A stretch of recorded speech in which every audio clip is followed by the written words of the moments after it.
losing thousands, not kidding. A startup who lost $100,000 of seed round simply because they didn't know what they were doing. They were non-technical founders and they trusted the outsourcing team that they worked with, and they basically blew through all that money. And so that's really the problem that I never actually thought I was going to be in this space. I worked as a startup advisor and a fractional CTO and a consultant, and never thought I was going to be solving this problem, but it just would not leave me alone. A friend of mine lost $60,000 working with a tech co-founder. And I saw that over and over and over again, and it just was pursuing me. So after looking into the market and seeing what solutions I could suggest to these entrepreneurs, I came up with TechSpeak because while I understood that there could be bad developers, the one common thread amongst all of the stories was the actual entrepreneur. If it's the job of the entrepreneur to actually catch the mistakes and see the red flags, which are always there. But if you don't know what you don't know how to manage the process, you don't know how to ask the questions and actually take control and feel like you're on equal footing with your development team, even as a non-technical person, you're always going to miss those red flags. And that's also the answer to your second question, which is like, what is the number one mistake that a lot of non-technical founders do is that they say, I'm the non-tech person and I'm working with I need a technical person. And they completely trust that the technical decisions are going to just solve themselves, and not being completely unaware of all the decisions that are being made and how it's being made, and are we actually solving customers' problems rather than just building technology. And so there's a lot of disconnect that happens, and they're not there early enough to see those problems that come up, which blow up this startup oftentimes. Or if the relationship doesn't work out, they are the one who has the most to lose because they don't know anything if they didn't stay involved. And so my job at TechSpeak is to teach them everything that they need to know from a process perspective so that they can set the expectations, so that they gain that confidence and the skills to be able to ask the questions and actually be involved. Great. Nelly, I'm going to do a little bit of follow-up on that, right? And this might be not in your best interest because I'm going to ask you to open your books about your masterclass here. You made a statement here, right? And that was like, I really like you said that they lose track of the fact that the technology they are building is actually solving customer problem, right? So that's a good way to understand the logic that, hey, the technology that my CTO or my tech guy is building, is it really going to work for me or not? So that's one. Give me two more that can be used as checks for these non-technical founders to validate that their technology is actually going to change the world. Yeah, and I think so many founders fall in love with the solution rather than the problem. And they have this idea of, I need to build a solution because I see it every day. I'm an expert in this. And they so are focused on the solution that they even forget that there's a problem that needs to be solved.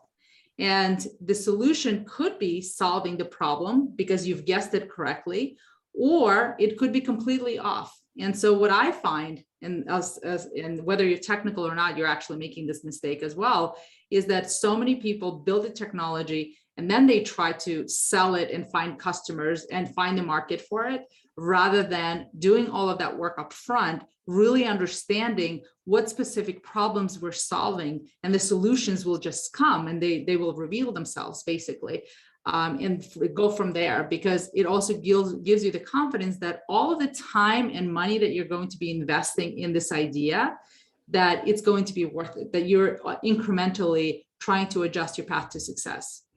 Great. Awesome. Love that answer. Love that. Thank you so much for that, Nelly. And again, thank you so much for joining the call. We are looking forward to your comments and your feedback on our pitches today. All right, folks, moving on. Our next esteemed panelist is Shady Sundan.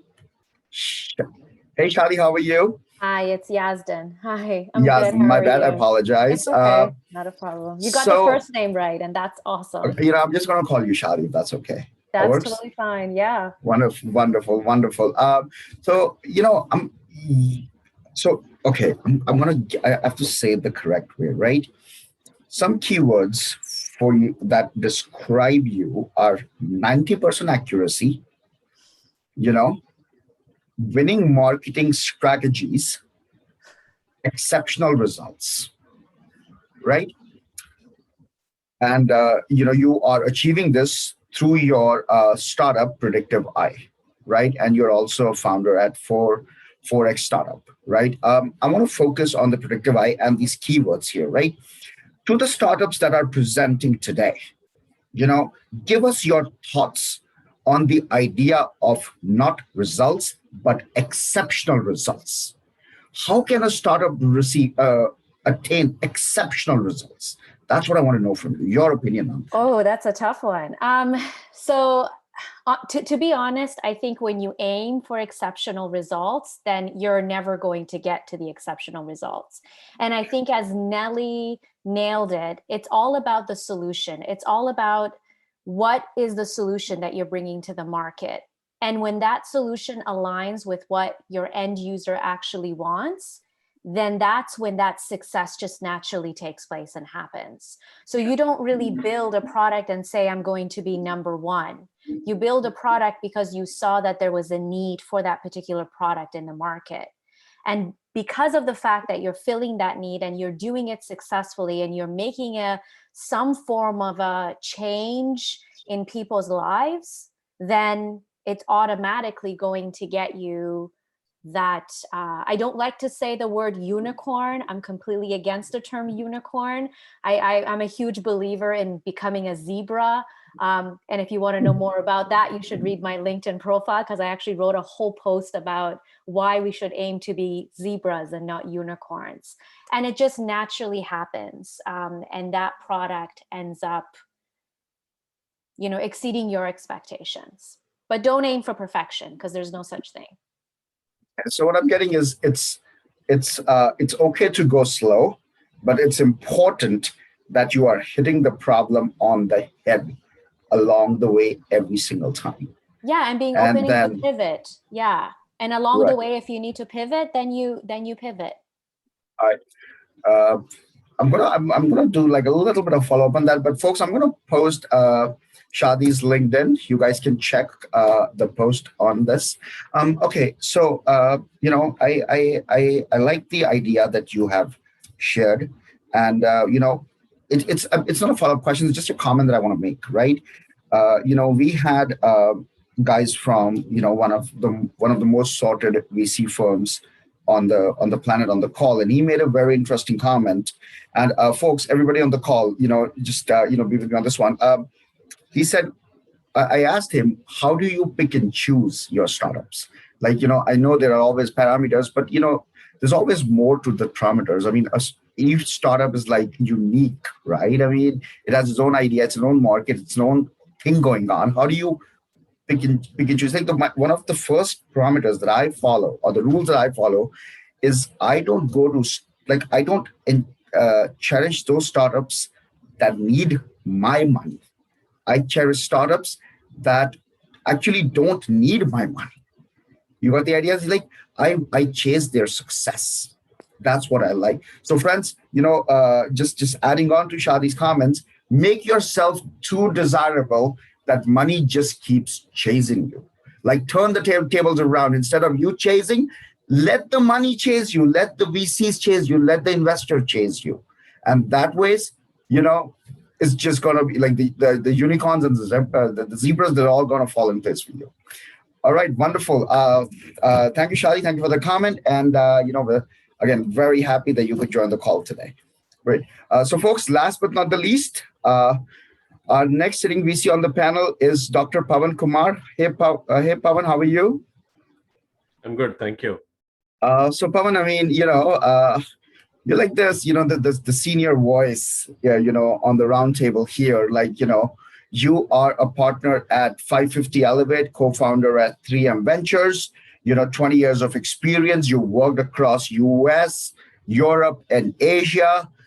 Partnerships, in different, different capacities, technology sales, strategic partnerships, operations, right? And you have worked with like the Fortune 50 companies in different regions, Qatar, Reliance and Infocom, Indian Airlines, right? And your investments, I mean, the list is so big. Gig where you invested in Zomato, like Yelp of India. That's. I mean, I want to just give some encouraging words and your experience to the startups that are presenting today. Okay. I mean, thanks for that intro. It's a 30-year story, so it takes a while. It's a long one. Yeah. Very motivating, though. It's. I mean, a lot of good words have been said already.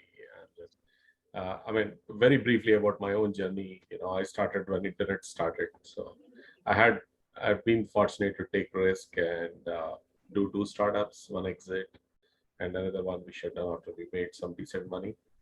I also spent, as you said, good time in corporate world, different geographies, and gained good experience working with some of the innovations because most of these were leaders in what they were doing. And I came back to startup world again 7 years back because that's the place I belong, and turned an investor and 3PM Ventures. I'm the managing partner. We funded 16 companies so far. 4 are gone. We failed. We are happy and open in saying like we failed in choosing the startups where we put the money, but we had very good success as well. 2 exits so far. 1 we sold to Paytm, another Zomato IPO, and some of our portfolios are extremely good. I think for all the young people and entrepreneurs, the great news is like you just related what happened in the last 2 years. We all thought world would stop. I think the community which connected the world all through this pandemic is the startup ecosystem. It kept going, it kept innovating, and it kept delivering value, right? Despite maybe the global supply chains have broken, but there were small companies which were locally led by entrepreneurs, which kept supplying your essentials, your masks, the basic things, right, which helped us to survive. The good part is we, startup ecosystem, we realized is a global phenomenon. It is no more something related to Bay Area, United States. You see great ideas, great companies, even from remotest parts of the world. I mean, for us, the good part is we started looking into Africa now. We are making our first bet there, and we are funding there. So that's a great things have happened. I think entrepreneurship is here to stay, but the only thing is, entrepreneurs really need to realize is, I think somebody just said about the problem. Look at the problem and the solution, and solution has to be very stripped down solution. Test it, and make sure it has value, it delivers value, and it has potential to make money. Many a times entrepreneurs feel that there's tons of money waiting there. Investors are dumb guys. They just chase, ideas. No, they don't chase ideas. They chase good people who can execute, people who can deliver, people, people who can bring results. I mean, the basic fundamental fact is every investor wants to multiply his money first and then create an impact. Because the more money he multiplies, the more companies he can fund. So please focus on problem, on solution. Always look for revenue models. The simple reason, despite existence of such a huge treasure of knowledge about startups, the way to do a startup, lean startup, this startup, that startup, events, 90+% startups fail because they start with the assumption that there is money for every startup. Unfortunately, that is not the reality. So start with a bit of bootstrapping, focus on solution, and the most primary thing is test your revenue models quickly. WhatsApp is an exception in the world. Every startup cannot be WhatsApp, and every investor is not looking at number multiplication, how many customers you have. I mean, that is a very, very small set of investors. who have tons of money, maybe they can bet part of their portfolio on such startups. But majority of the investors are looking for good revenue models. So focus on problem solution and quickly test revenue models. And then I stop here. Thank you so much for that, Pawan. That was very, thoughtful. And, sometimes you feel that things are just so basic till somebody really explains it to you. And then you understand that you have to read and to, know of it. It was simple, but it's actually way more complicated and way more important than what I thought. So thank you so much for breaking it down for us, like so beautifully. Thanks, Sujan. Our friends, we're going to bring one of our last panels for introduction. One of the most sought after VCs in the Boston area. All right, Jason, how you doing, buddy? Doing well. Yeah, great to be here.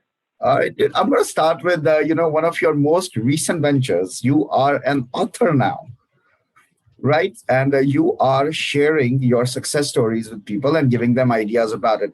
By the way, friends, everybody knows of Jason, but just to give a quick one. So, Jason is currently partner at EQX Fund. And Jason, I could not find, your exits when I was trying to research. And then you worked as the founder and CEO for about 6 years on Prepare for VC, right? I just want to get like your idea, but like I want to first talk about, your, the book that you've been, you wrote, and thoughts about it. Sure. Yeah, happy to start there. That's the book right behind me, Venture Forward, Lessons from Leaders. And it's a combination of startup founders I had interviewed, stories I had researched, and several portfolio companies, consulting companies I had worked with in the past. And really the goal of the book is that there's no like pure solution to create a startup. It's what can you take from other successful companies that have been there, what's worked for them, and how can you apply some of those strategies to your own company.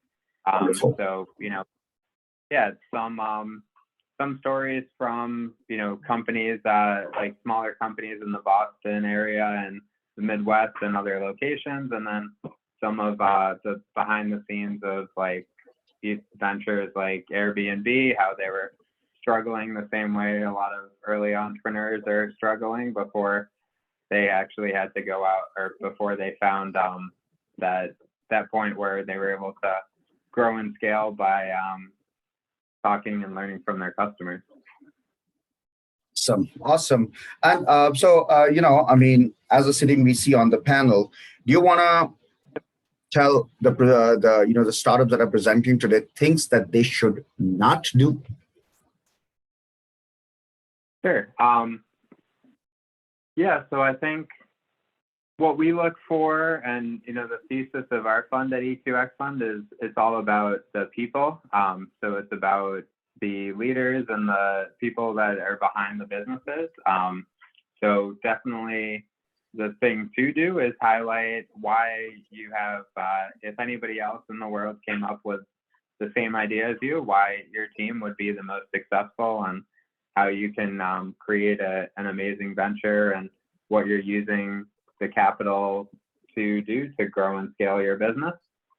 What not to do is, I've actually done, personally, and interviewed some other investors on pet peeves as well. So, a few things are basically talking about, some of the ones that come up frequently are like talking about, not having enough, or making excuses, talking about not having enough time, and or saying this is a conservative projection when all startups are high in the sky, and like really you're putting high value on what could happen in the future.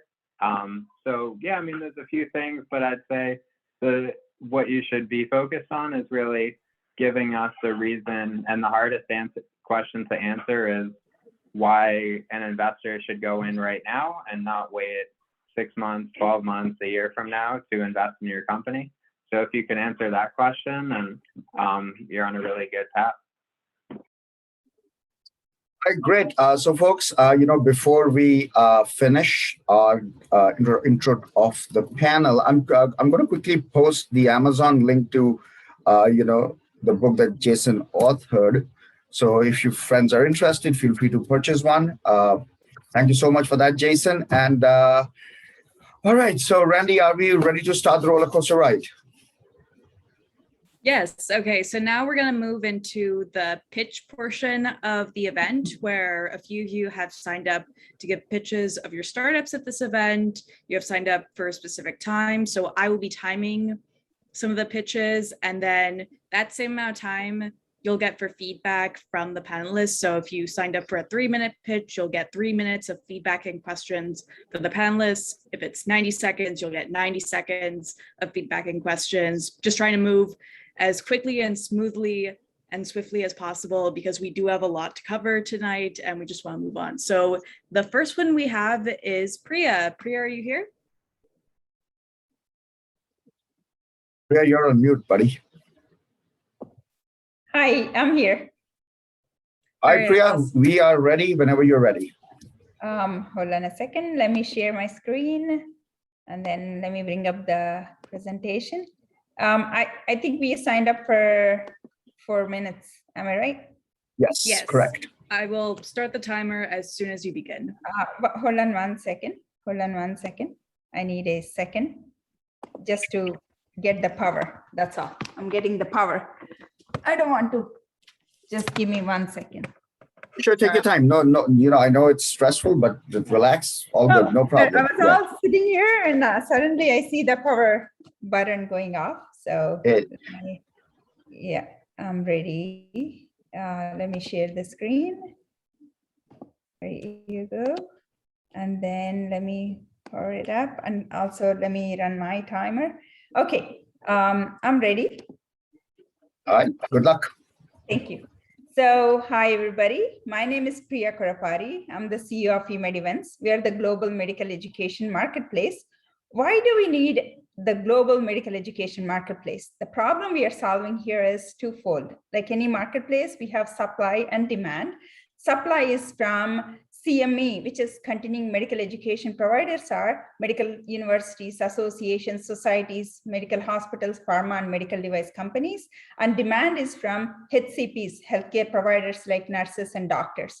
What do we do here? We connect them. So the problem HCPs are facing right now is there is no one place to track their CME, to track their money. There is no one place to discover. And also for the CME providers, the problem is there is no one place for them to advertise and post. So what is the solution? One stop, one destination where they can, the HCPs can discover registered travel, earn their CME, and CME providers can advertise and get maximum attendance. At the same time, medical speaker bureau is also one we are providing. So today, we reached 500,000 per month, but we started with 5,000 physicians 5 years ago. So you can see the J curve, and we are serving 160 countries, and we are the world's largest CME marketplace. You name an Ivy League, there are customers. Not only Ivy League, Texas Children and MD Anderson Cancer Institute, Tempo, they're all our customers. What do you mean by customers? How do we make money? So we have 3 revenue channels. The first revenue channel is by commission, event registrations, affiliate marketing, and online hosting. Before the COVID, we were like Expedia of CME. After COVID, we became like a Netflix of CME. And also Philips Respironics has given us, and Novartis, like these pharma and medical devices, is the second revenue channel we are talking about. Infomercial.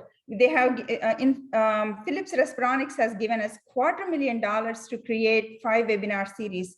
I'm just giving you one example. And now we are moving into next revenue channel, which is a SaaS model, subscription model. We'll be charging nurses $50, physicians $75. Why do they need to pay? Because they can discover, track, and we track their wallet, and also we recommend.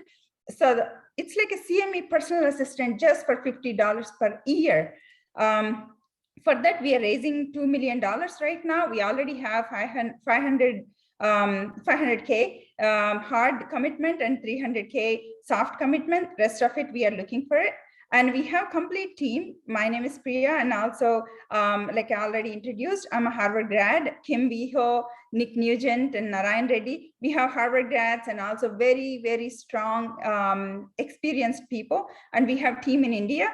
And we have, let me talk about this growth vision. We established the marketplace. We acquired 1.2 million HCP database. We got into pharma, and we are getting into SaaS. We are replicating our platform to nurses and dentists. And 2022, we are going to affiliate with job boards. It doesn't mean we are reinventing the wheel. We are affiliating with them. 2025, we are planning to exit. So that is about our whole platform. Any questions and answers? We'll go ahead and answer that. Thank you.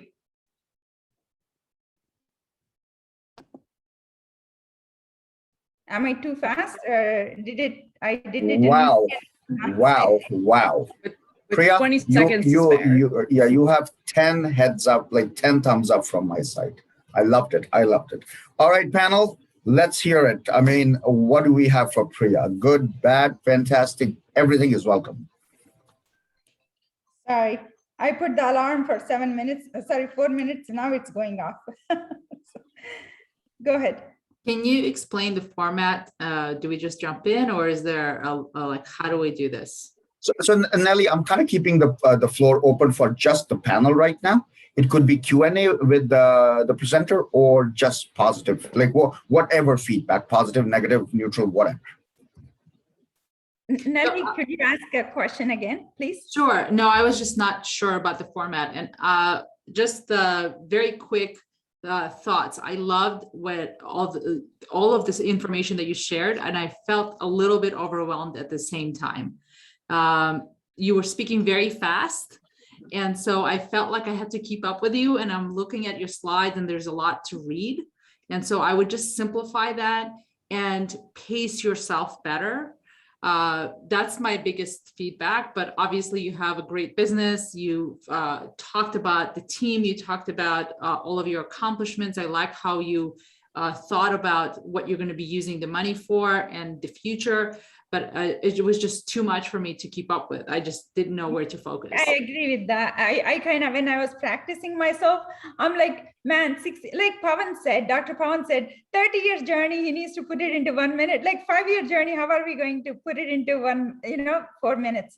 I agree with that. And also, Nelly, I wanted to bring up one point because you spoke about technology. I'm a veterinarian. I did master's in computer science, and also I went to Harvard to study management. So I do understand when you are talking about technology. I very carefully picked my technology team. I would like to say that because that's really important. Technology. Yeah. Great.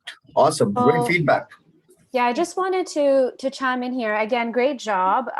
Love what you've built. But just like Nelly also mentioned, I had a really hard time keeping up. And I know there's so much that you want to say, but a pitch is all about a story. It's all about tugging at those emotions. So if you already know what you've built and what it does, so speak from your heart, tell a story, and make sure that you also include some intonation. So one of the best advice I can give you is the way in which we speak is people, especially if you're nervous, you speak 10 times faster. So what I suggest doing is to speak slower. It's not going to be natural to you, but it will sound much better to our ear. And the other thing is make sure that there's those intonations in your voice. Take the pauses. So here's a little trick that I will teach you that one of my mentors taught me. I've built 4 businesses. My first business, this is what one of my mentors taught me. And again, I heard it reoccurring even on Clubhouse, some of the rooms I've been in and hosted with some incredible people. This is the formula you follow. I help X do Y through Z. That's it. And the rest, if the investors want to know how you do it, they want to dig down into the technology or anything like that, they're going to ask you those questions. But once you follow this formula, you will see how easily that story is articulated and how it comes across. That would just be my tip for you. Thank you so much. That's awesome. Yeah. And record yourself and listen to yourself. That's my other advice. I was going to say, keep recording yourself and listen to it. Sure. I did that. And when the power was not there, and also my phone was not showing me the timing, I'm like, okay, let me do it.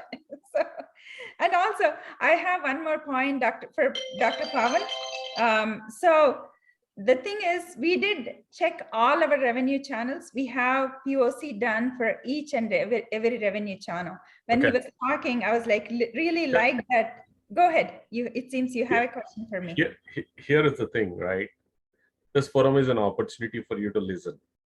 So make misuse of it very quickly, reflecting on your pitch. Great story.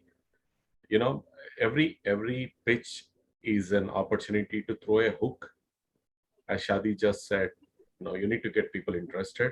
So very quickly, what you could have done is, we have done so many CMEs online on our platform. So many doctors, nurses got benefited, and we made so much money.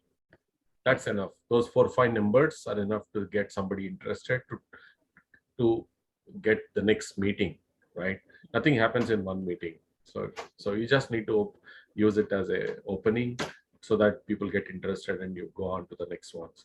Anyhow, great job and great platform. We'll connect. Thank you. And I heard you say, I heard them introducing you as Dr. Pawan. So ours is a physician-founded company. And we have 9 physicians in my family. That's how we started this company, by the way. I'm not the doctor by profession, but I'm just. Oh, okay, I got it. Sorry, Got it, no problem. All right, I think the feedback's been great. All right, we're gonna hear from Jason. Sorry. Go ahead, buddy. Go ahead. I'm just gonna add one quick thing is that, if you are cutting it down and, trimming out some of the content, definitely keep that second slide up there where you showed, you gave us right away, like all these amazing organizations and people you're already working with. So that was a really impactful slide, and some of the details after that could be like trimmed down a little bit, but I like how you led right into, this is the problem and these are the people we're already working with. So yeah, great job on that. Thank you, Jason. All right, Christy, Dom, a few thoughts for Priya. Yeah, because I know nothing about medical whatsoever and you're a doctor, it seems to roll off your tongue very easily, these things about medical and everything. So I feel like the story of what everybody else was saying, if you just tell your story, like you have 9 doctors in your family which founded this place, your business, I think is really important, because for me, it was very overwhelming. I wanted to keep getting closer and closer. Like it was just so much. But one question, it's like you say you have the subscriptions for nurses, and when did that start at the beginning, or was that something you did down the line? For subscription model, for that we are raising funds right now. Oh, so you haven't done it yet? Yeah, we will be starting that. Yeah, that's good. Okay, so that needs to be like, I didn't quite get that. I didn't know. So to keep. Let me answer that in another way also, Christy. We have 200,000 HCPs, which are healthcare providers, are already signed up with us. Okay. It's just like taking them into next step. Like, hey, you already used the platform for 5 years. Now let's go ahead and get $50 per year, kind of. Okay, because that was very confusing, but just think about that.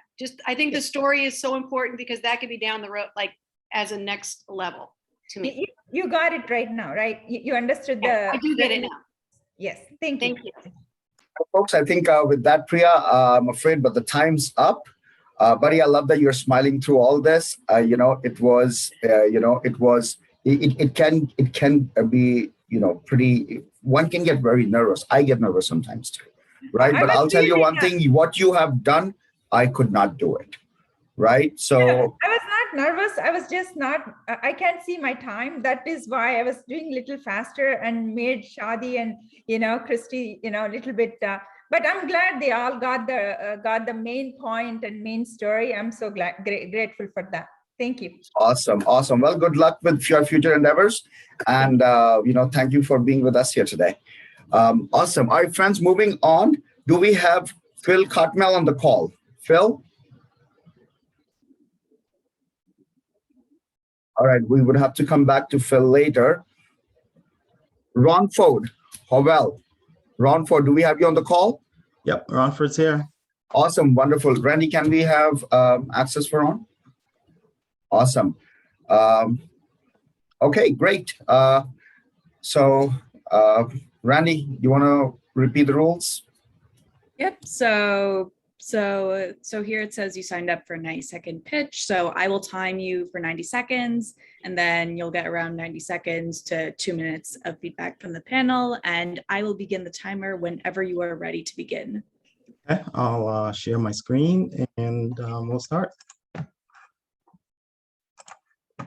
You can see that, that will be great. I can see it. Okay, we can start. Hey everyone, how you doing? Hey groupies, how you doing? My name is Ronford Howell, founder of Groupie, and we are going to make that word traveler friendly. Groupie is a travel planning app for groups, and group planning trips is normally a pain. We look to change the whole experience, and you arrive on your trip like this. Another travel planning app, right? Yes, we know, another travel planning app, but we feel like we got a different approach. We felt like we found a sleeping giant market where everyone travels in groups, but no one's really looking at this as a segment. So we're going to tease that out and build an app around it. I have a video. This is going to be tough. If it works, great. If not, y'all show me and I'll move on right away, just to kind of explain a little bit about what we do.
Hope that went well. Thank you. The travel plan, this slide is really saying the travel planning app industry is, retention is really hard. We think we figured that out. Groupie is viral by default. The fact that you are traveling within a group, if someone is not aware of the app, you send it to 3 or 4 of your friends, they are now aware of the app. And providing that we provide a good service, we figure that they'll use it with their other groups as well. We are based in Atlanta, Georgia. Initially, we will focus on the US, then branch out to North America, and then further branch out to Europe and the rest of the world. Everyone really loves to travel. The thought of travel is great when you first start, you're all happy and excited. But then you think about getting in contact and communicating is like, The mission for Groupie is to get rid of that moment. We'll do the planning. We'll make all of that easy, so you just focus on the happy times of the travel. Our vision is to build this industry. This industry is not there, so we're gonna nurture it, build it, and try to lead it. The 3 things I want to focus here. Just so you know, you are out of time. Okay. Sorry, I'll go to the last slide. Whoops. With the contact info and stop that right there.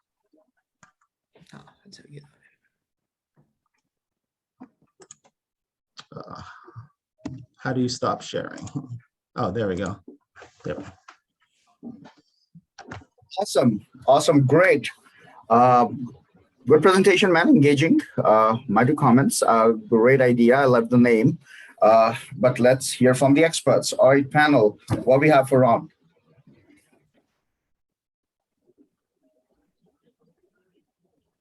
Jason, you want to go ahead? Yeah, please. Sure. Yeah, just a question on the video. Was there supposed to be audio behind it, or just the video piece? There was supposed to be audio behind it. I was hearing it on this side, so that actually hurt my heart that you didn't hear it on that side. But I will leave I can leave the link in the chat to review it. That actually does hurt my heart. All right. Yeah, no problem. No, I was just checking because I was going to say if there was no audio, then you missed there. Then you could have used some of that time to talk over it and like give us some of the information that would have been in the end of the slides. But yeah, I'll check out the video afterwards. And I think, or from the perspective, I mean, I understand what you're doing, why it's needed. So you did that piece well.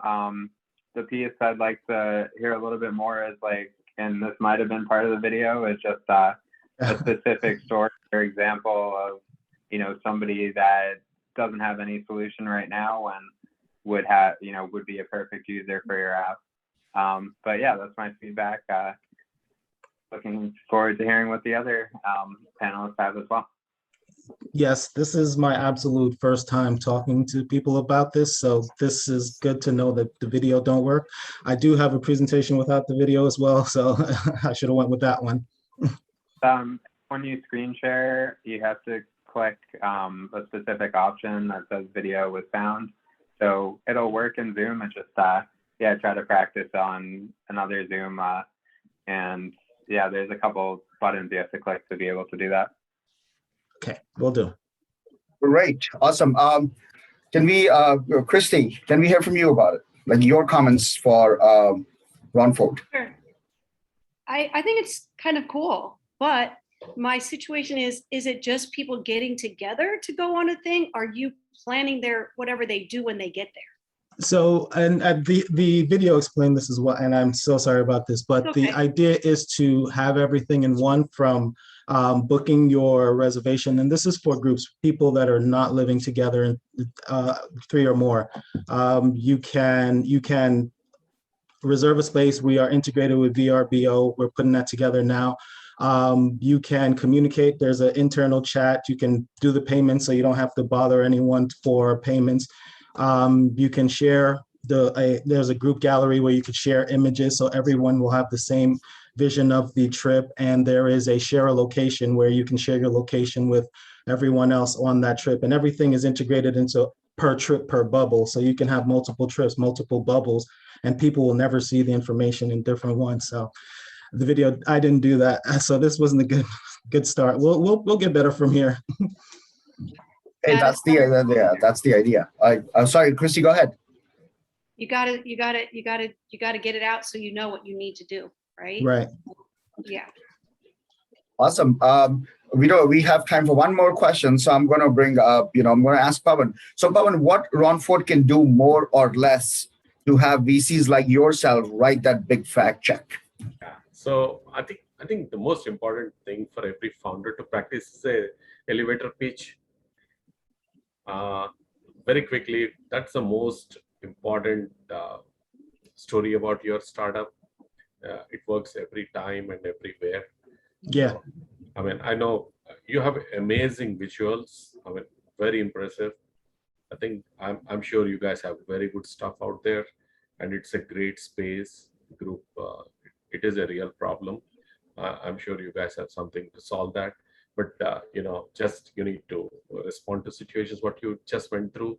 When your new video is not coming, just stop it and get into that quick page. But anyhow, I think you created some interest. We all learn from experiences. So I'm sure. Yeah, thank you. Thank you. Yep. Wonderful. Good luck for your future projects, Ron. And, hopefully we'll see you at the next one.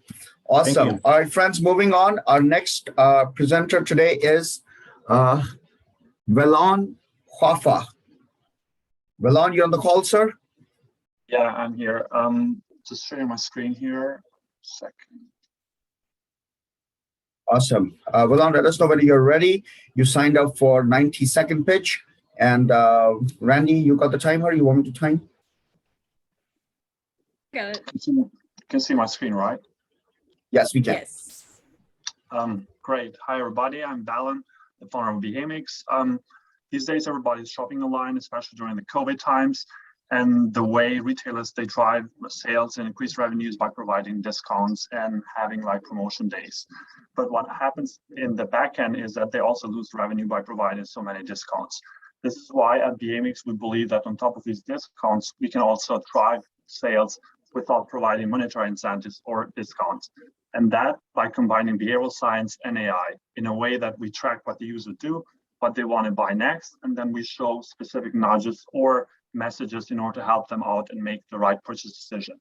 These messages, they are shown in specific touch points across the different shopping behavior or the shopping process of the user online.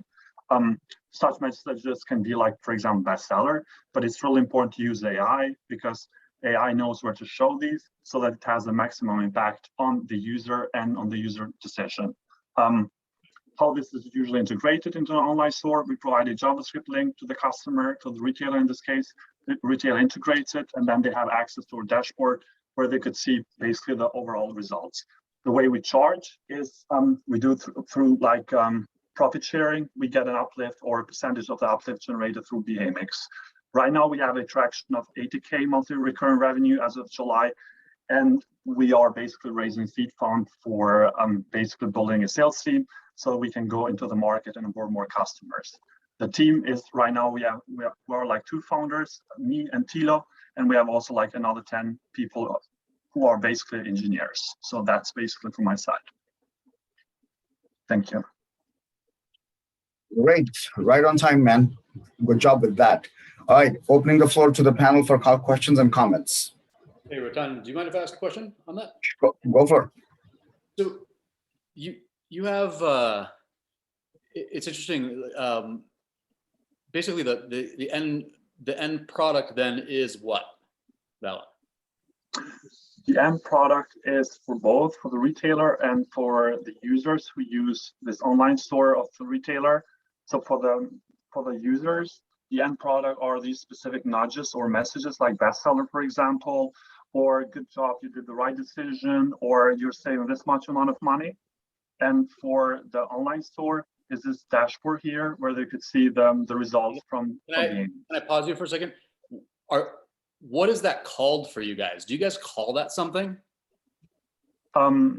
Which one exactly? Could you rephrase the question, please? Okay, so you said, oh, we have this little thing that's sort of like with a bestseller and the heart and sort of in real time Vivo, I'm getting metrics. The user, the buyer is able to analyze that and they're able to see these insignias. What do you call them internally? We call them nudges or behavioral nudges. These behavioral nudges? Exactly, yeah, nudges. NOTCHES? Exactly, like, yeah. Just give me a Is second. that what the market calls them? Exactly, yeah. Okay, and then you said you're 80,000 recurring revenue? Exactly, yeah, as of July. And what's your burn rate? We have a burn rate of 60K. Is your development team in the States? It's basically completely distributed. So part of the team are like in Europe, some are here in the States. Okay, interesting. I'm also curious as to who is the primary type of retailer? Fashion retailers, mostly. We start with fashion retailer, but we know also. Say it again. Like what kind of fashion? Do you see like Zara, for example, H&M? Okay. Are those clients? No, not yet. I mean, these are basically high-end clients. So if you manage to get them, it's going to be a huge boost. But we're targeting right now like a smaller niche of the clients. So smaller clients. Are they boutique?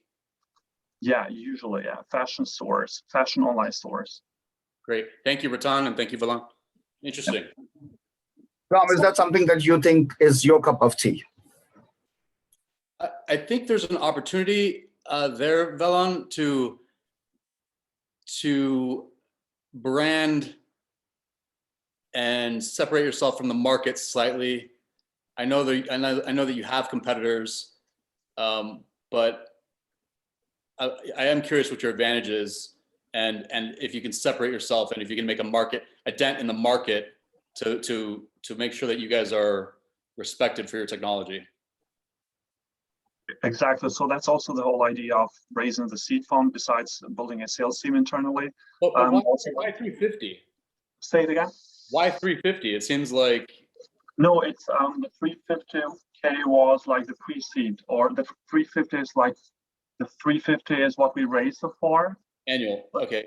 Exactly. Yeah. What we've generated so far for the 1 year that we have been in the market, but we're raising 2.5.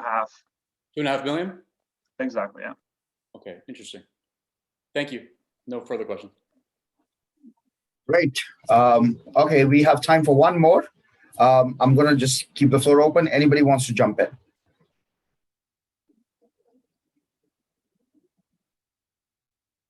Yeah, very quickly, it seems to be a very interesting product, but the way you present it needs to be refined. You need to tell that whether it is an e-commerce plugin or something, AI plugin into e-commerce. Obviously, you guys should be on Shopify or some of these big marketplaces. So otherwise, it looks to be pretty interesting startup. Thank you very much. Can I ask, and just something that I think that should be addressed is, this is such like a female type market. And I'm always the entire time wondering, like, how did these two guys come up with this idea? And I think you should weave that into a story of like, why are you solving it? And why are you the right person for this? Maybe I can add like a piece of here. Like, I was working at Google and I was analyzing user behavior in YouTube.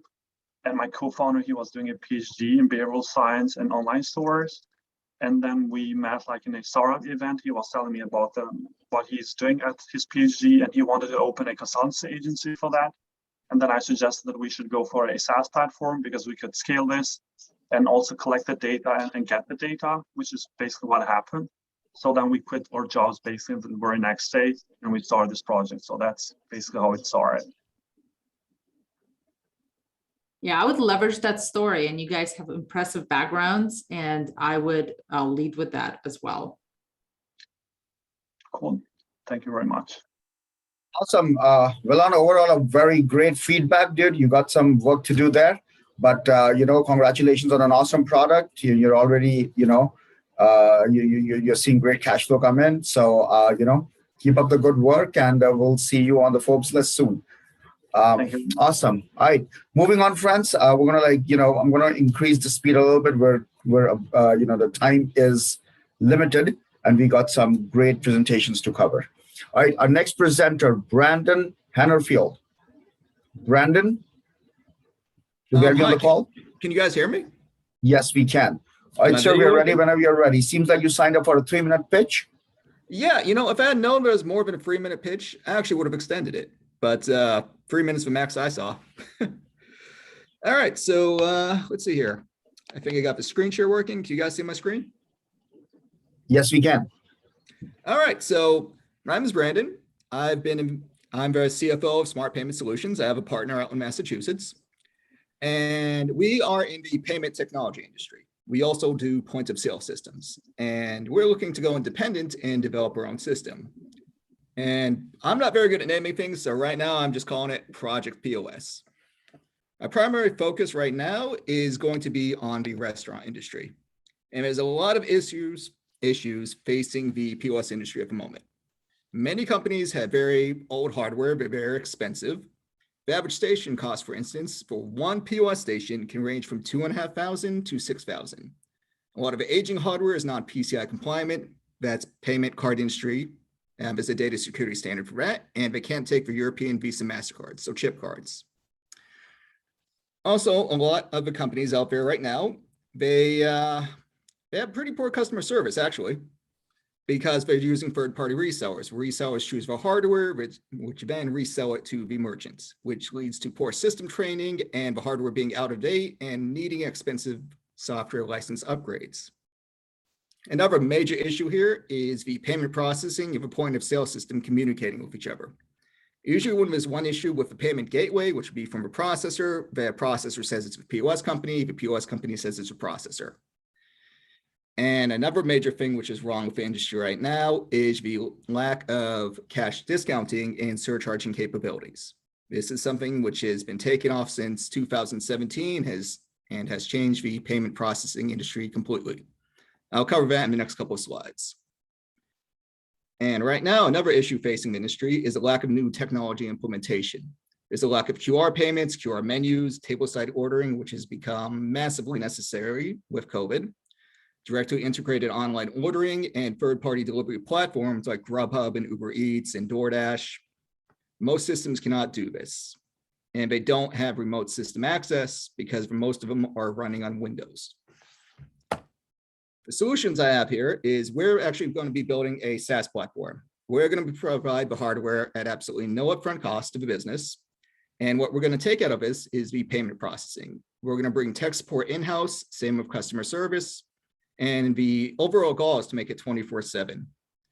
And as far as technology implementation is concerned, we're going to directly integrate all major delivery platforms into the POS itself. Right now, most restaurants have good 5-6 tablets on the side for each platform. We're going to all bring it into one device.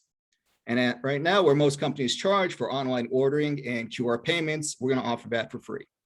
I mean, as far as payments is concerned, a QR payment is the exact same as a regular credit card payment. It costs no more or no less. And the system itself is going to be focusing with a primary on cash discounting and surcharging. And this is how we make money here. Primarily, Just so you know, your 3 minutes are up. Oh, seriously? Oh, this is the very last slide. Actually, I had 2 more slides, but if I got to cut it short here, cool. Can I keep going? Right now, we need to go on to the feedbacks and. No, yeah, sorry. This is only because we're lagging on time at the moment. So no, I completely understand. I mean, this here is primarily the return on investment, but I can send this to anyone here. The payment processing industry has a massive return on investment. I can answer any questions afterwards. So thank you so much for sharing that with us. That was a very impressive presentation. And now I'm going to open the floor to the panelists if anyone has any questions or comments.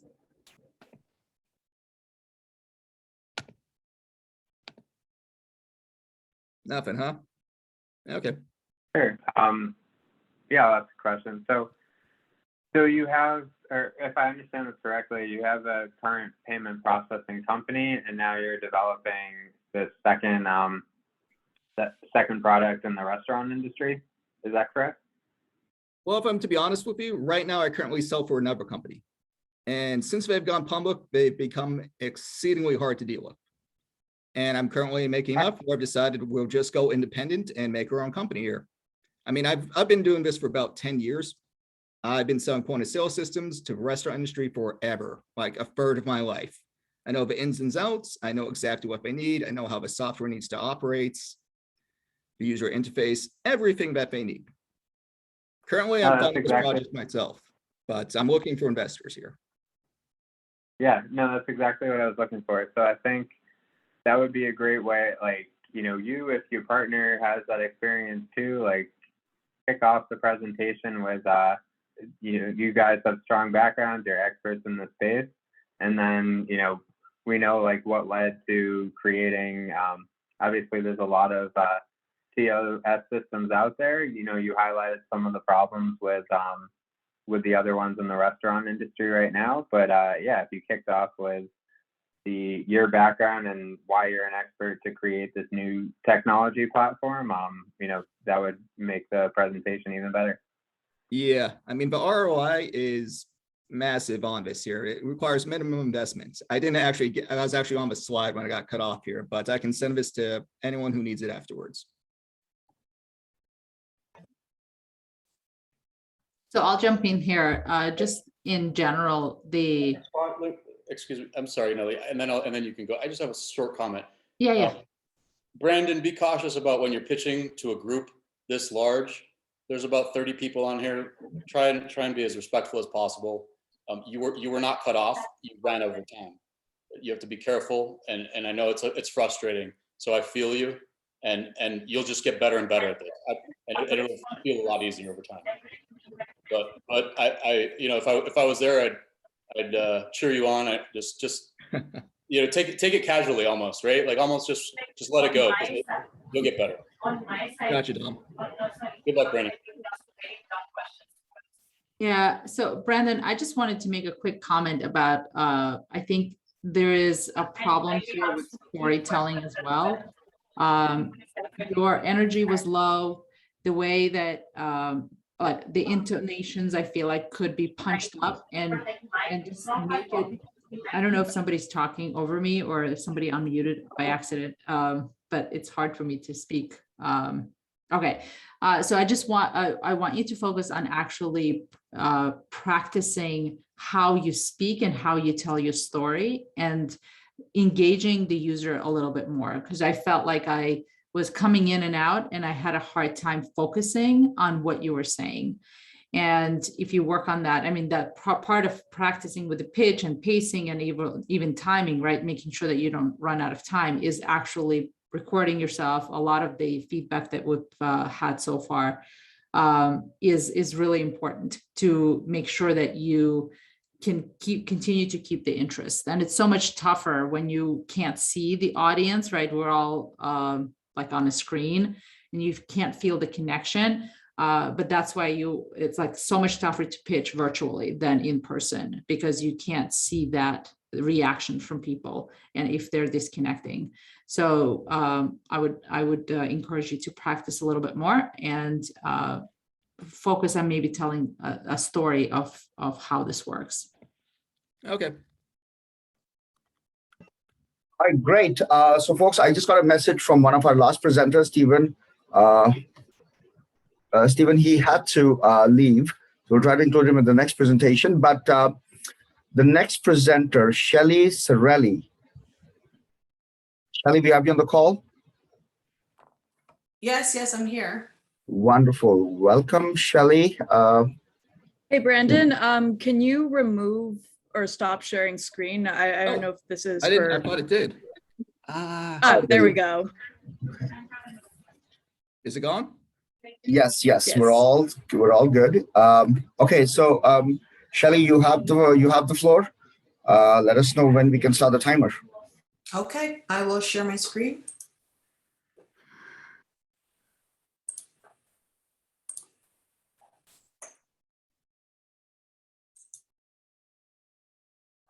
And you can go.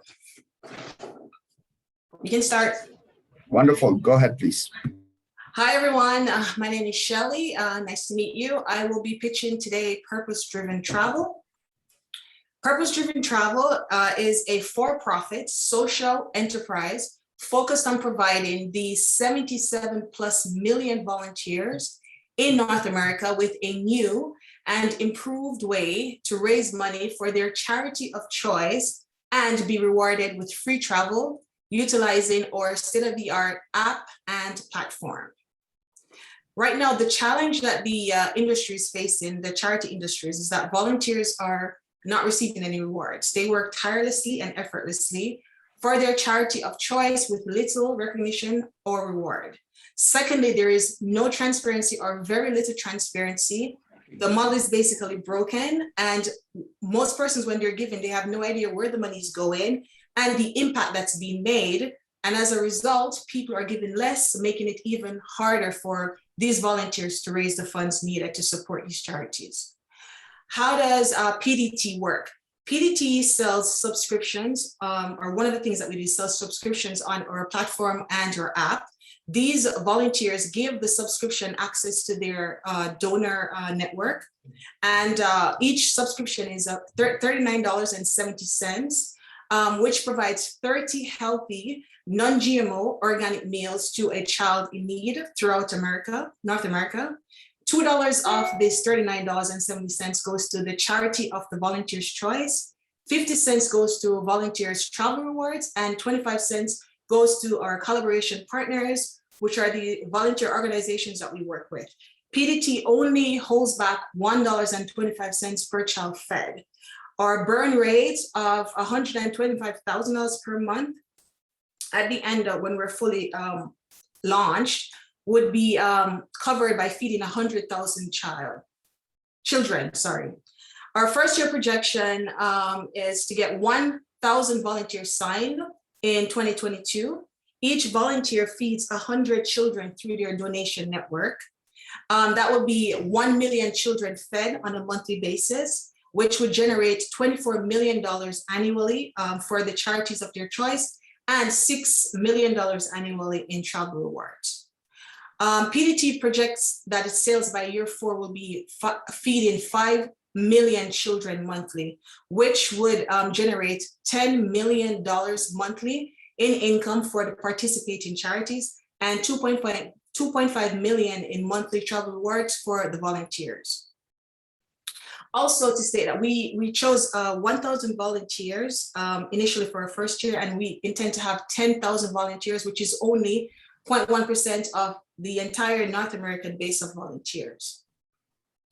We're looking for convertible loans, starting with minimums of $50,000, which we in turn pay 8% annually interest. The term of the loans will be 3 years. Shady, so you know your 3 minutes are up, if you could wrap it up. Okay, so upon maturity, investors have the option of being paid back their principal amount, or they can convert the $50,000 invested into 5,000 shares at whatever the value of the share is at the time. I'll stop here. I don't want to go over my time. If you have any questions or you need to learn more about PDT, I'm happy to send you whatever other information I can to, just to give you more info. Do I continue or do I stop? My time's up. Well, Shelley, your time's up, but I want to give you thumbs up for doing a great work with your startup. Taking care of the underserved is a big need of the hour at this point. So hats off for that, and thank you for making world a better place with your work. Awesome. So I'm going to open the floor to the panel now. Panelists, let's hear your feedback.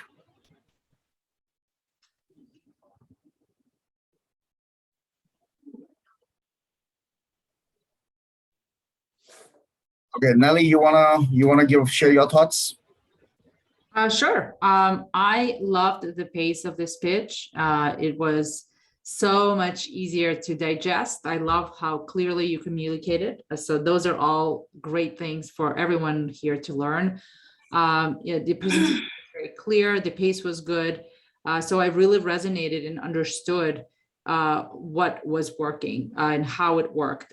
So I had absolutely no questions. I also like that you showed that your social enterprise could make a lot of money, which is what a lot of investors would look for, and that it could scale that much.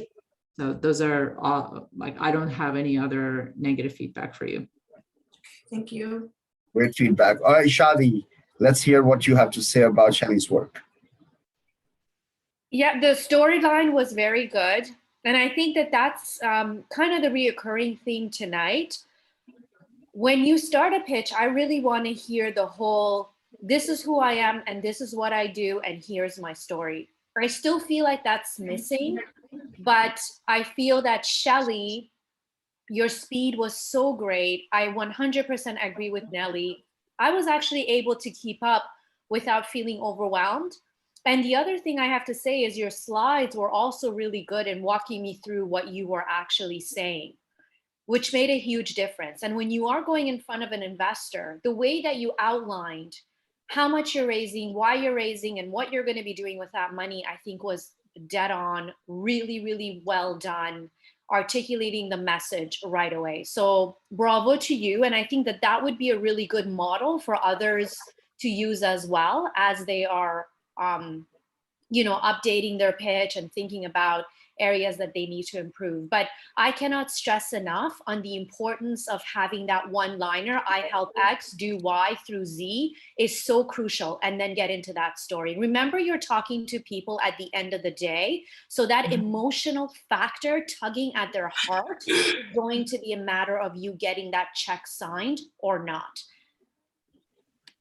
Thank you. And I love your, when you said it, I wrote it down and I was checking. I was like, I really hope that I'm able to utilize your advice in, I help X and so forth. So that was, I'm glad that I, partially was able to do that. Thank you. Great. Jason, I'm going to ask you a question on Tally's pitch here. Shelley is seeking $50,000 as a convertible note that converts to 5,000 shares at whatever valuation. What do you think about that idea? And do you think that's the right approach for her startup? One comment, like I really love, the pitch overall, the story you told. I think on the fundraising ask, so the reason people are investing in a convertible note is for that equity that it turns into. The interest rates are relatively low compared to if somebody was putting debt into a company at this stage. So, I mean, overall, any startup, like a debt deal would be a lot higher in terms of interest rates. So the reason somebody goes into a convertible note is for it to eventually turn into equity. And so that should be really the highlight of the investment there is, you're coming in, you're going to get a discount on what a future investor is going to get. And there might be some valuation cap or something that keeps you like at least having a certain amount of equity depending on where your value is in the future.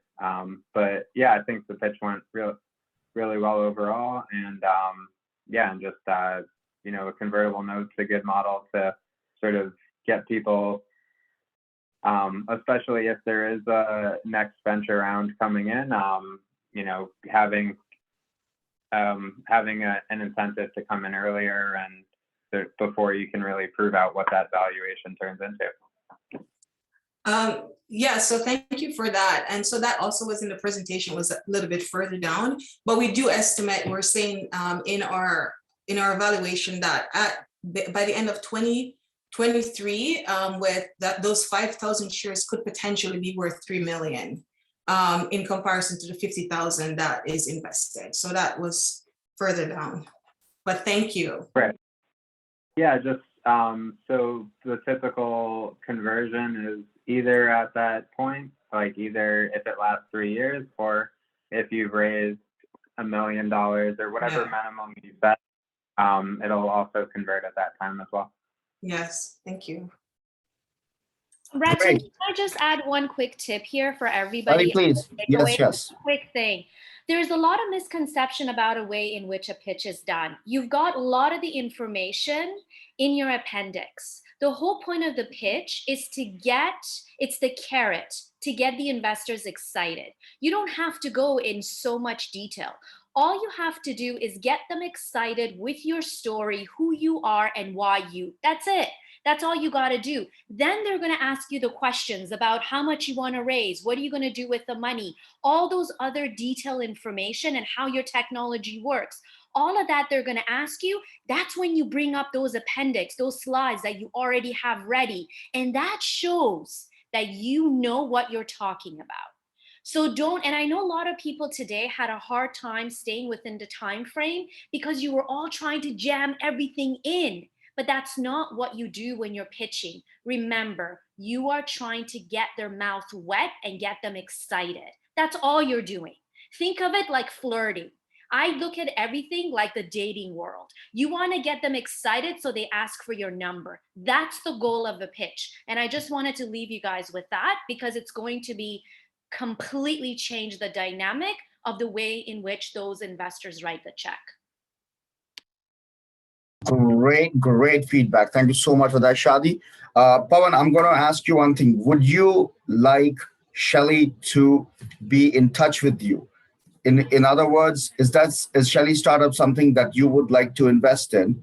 And the next question, regardless of your answer, would you give Shelley 2 names of investors, VCs, who have a real appetite for that kind of business?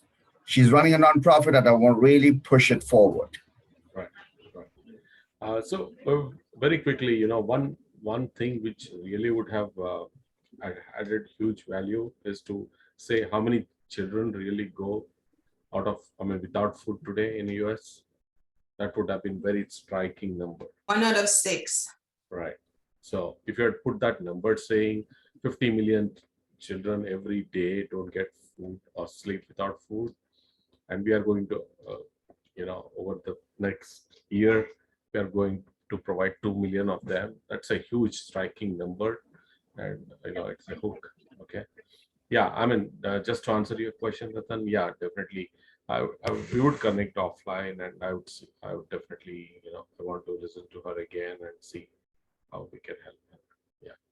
Shelley, please contact me. I have some people for you as well. I love to put you in front of them. I love what you're doing, and I love the way you articulate your story. So I'll be more than happy to help you with that as well. Thank you so much. Thank you. Do I reach out to you on LinkedIn or how? Yeah, LinkedIn would be best. Yeah, so then I can directly make introductions in that way. Thank you so much. It's my pleasure. And Shelley, and anyone else of visible minority, there are many, many funds that are, if you are a female founder and especially a woman of visible minority, there are a lot of funds that are put aside for you. A lot of the VC firms have to follow a mandate. They need to have a percentage of funds devoted to female founders, 1, and women of visible minority, 2, and Black women, 3. Those are the key areas that they have to cover to be able to continuously run their business. So it's good business for them as well. And those are some of the funds you want to tap into. Shelley, I think we gave you enough to go back and work on. Panel, I want to ask you guys. I know we are over time, but I think one of our presenters just joined. I don't want to ask you for extra time, but if you have a runway of another 10 minutes, maybe ask him if he's okay to present before we wrap up. I take that as a thumbs up. Yep, I'm good. Okay, Jason, I have you on the board. Christy, I see you're driving, but okay, Dana, I see you driving. You're listening in, and our presenters will follow up with you personally after the call. But safe driving. Phil, I saw you joined in. Phil, can you? Okay, I think we lost Phil again. I see him, but he's muted. Phil, you're muted. Yeah, sorry, I've just joined in from Australia. Phil, we have the panel for you. You have the access now. Get set up and let's hear what you have to present. Okay, just give me 1 minute then, because I thought I was coming in early because obviously with being in Australia, I've got a huge time difference. No problem, sir. You made it just in time. You have 100% attention of the panel and everybody on the board. So, but we would like to get started as soon as possible. It's about 8:14 in New York right now in the evening. Okay, cool. Just give me 1 minute and I'll get some documents set up because I've got a video to launch as well. Sure. But panel, thank you so much for accommodating my last request. My goal always is to have presenter present, if possible, any way possible. Right, but overall a great experience, a great evening. I love the pitches, and I cannot thank you enough for your time and giving that amazing, amazing feedback.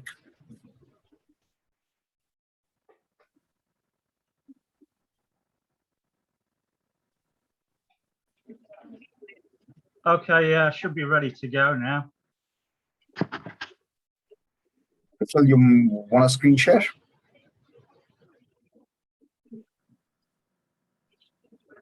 Yeah, Radan, I should be ready to go now with my pitch if everybody's ready. Yep. If you're sharing a video, we can't see it. You have to screen share. Yeah, I'll do an introduction first, and then I'll do the share halfway through. All right, as you like. Floor is yours. Just so you know, you signed up for a 3-minute pitch, and if you would choose to include a video in your pitch, that video is also included in the time slot given.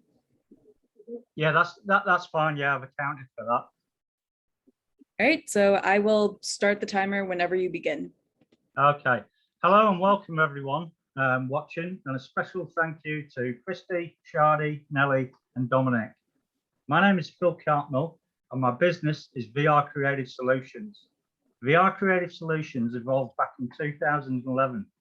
I was trying to solve an old industry problem of confusion with 2D CAD drawings. My goal was to get BIM, which is Building Information Models, into fully immersive virtual reality at scale of 1-to-1 to solve the issue of spatial awareness before 2D CAD drawings have been printed by the architect or designer. So let's have a look how this plays out, and I'll share some video footage now.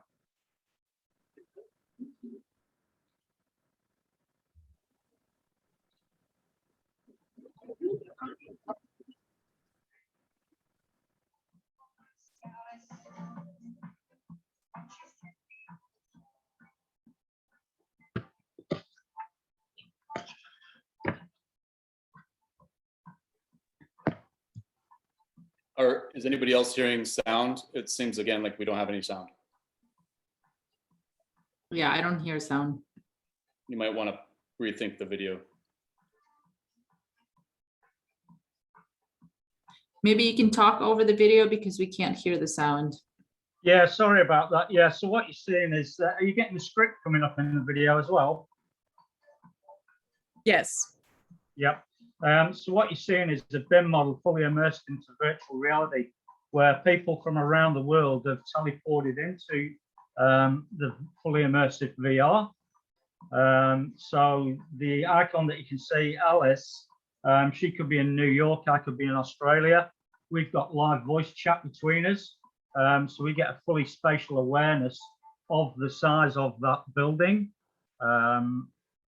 So that's the idea of the VR. It gives you that spatial awareness. Also, we can shadow cast in it and do a lot of other things as well. So what you saw was only the tip of the iceberg, as well as covering global VR collaboration in AEC. So architecture, engineering, construction. I also host live VR collaboration in the following global sectors. So real estate, land sales and redevelopment, corporate boardroom VR collaboration, RTO, which is registered training organization and trainers, virtual reality for marketing, so stores and online food chains, basically fully immersive VR stores, which could adapt to online delivery. I've also got further fields to add as the business progresses. My investor pitch for today is for a 10% share in VR Creative Solutions global market for an investment of 125,000. Phil, if you could wrap up because your time is up, that would be great. Yeah. VR Creative Solutions is currently operating in a national and global field. We need investment for global advertising campaign for expansion. Thanks for your time and stay safe in an ever-changing world. Thank you. A very interesting idea. I want to hear what the panel has to say about it. All right, panel, let's hear it.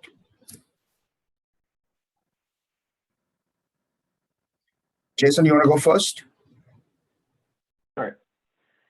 Yeah, so I think it was great to see the technology in action and hear about, hear about all the exciting things you've built.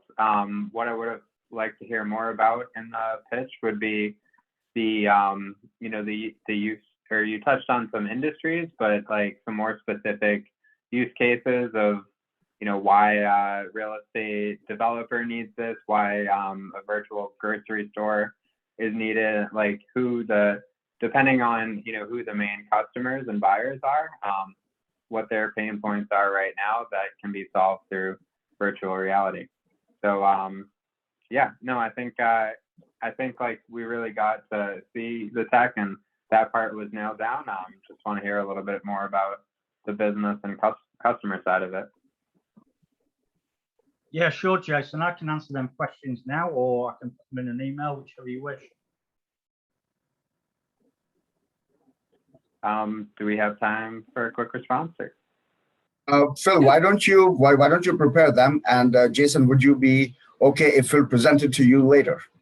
Like I want Phil to get a clear opportunity with you, and maybe he's able to move the needle and become part of your funds family.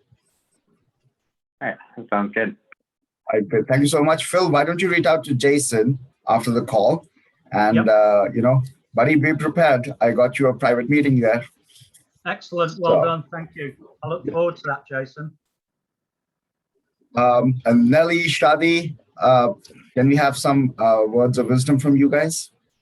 Sure. I'm going to give Phil a similar feedback to the rest of the panel, the entrepreneurs who are pitching this evening, is that I feel like the story was lacking. I love your technology. I love the demo, but I felt like the demo was completely disconnected from the actual story of what is the problem that you're solving? Why are you qualified to solve this? How did you come up with the idea?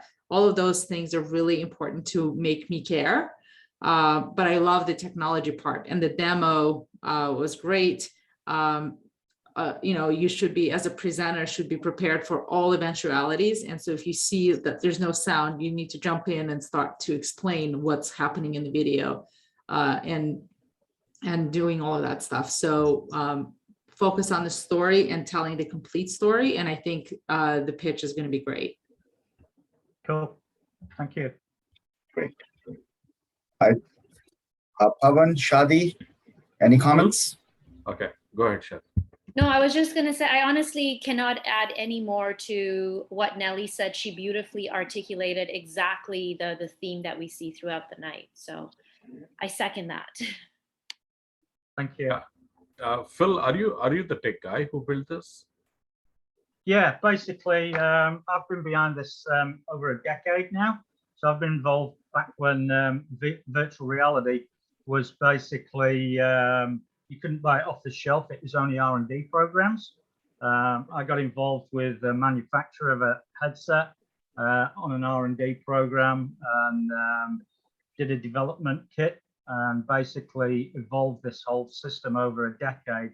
And as it's spread from AE and C, so architecture, engineering, construction, I've found other uses and fields for it, as in boardroom collaboration, virtual boardroom collaboration, and say real estate, where you've got an awkward piece of land that you can't sell because it's an awkward shape or whatever. We can put a fully immersive house on there that doesn't exist, for the pure example of elevating the cost to show the client what we can do with that potential piece of land. Okay. And it's got infinity outcomes over the decade that I've been R&D in it. It keeps spreading further and further into different fields because it's live virtual reality with a spatial awareness that you can't get in a 2D scale. Okay. Right. Yeah. So very quickly, when you present this, relate yourself with the problem you are solving, the potential, and any use cases you have done, and any positive outcome you got out of it. You made some money, you something different happened, what is the advantage that would have really helped. But you seem to have something exciting. All the best. Thank you. Great. Awesome. I think with that, we are 23 minutes over the finish line, but we made it. Randy, I'll let you do the thank you note, and All right. Well, I just want to say thank you, everyone, for sticking with us on this journey, on this long but also very exciting event tonight. And again, thank you so much to all the panelists who took time out of your Thursday evening to be with us. I know we all appreciate it a lot. And just one quick question for all of you: what is the best way to contact you if any of us have any questions? Do you prefer email or do you prefer LinkedIn? For myself, I would love LinkedIn, or you can email me. I'll leave my email in the chat. And yeah, I'm following everybody now. All your profiles are incredible. So look out for a message from me. Okay, Christy, I'm going to post your LinkedIn link right now in the chat. And just a final housekeeping item. I know that everyone posted their LinkedIns and their websites on there. So if you would like to save the chat as a PDF document to have for your own personal use, feel free to click the 3 dots on the bottom right corner of the chat. And then there should be an option that comes up that says save chat.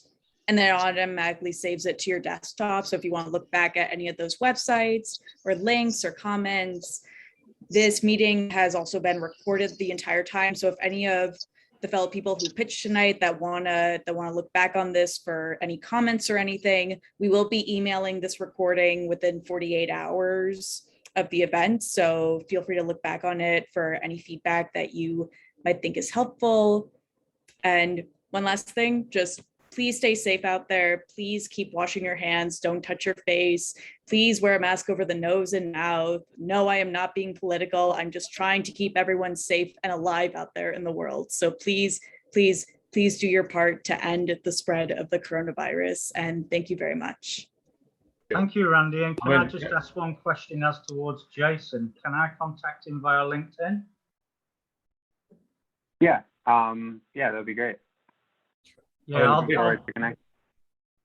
Great event. I think Ratan and Randy, you really did amazing work to put this together.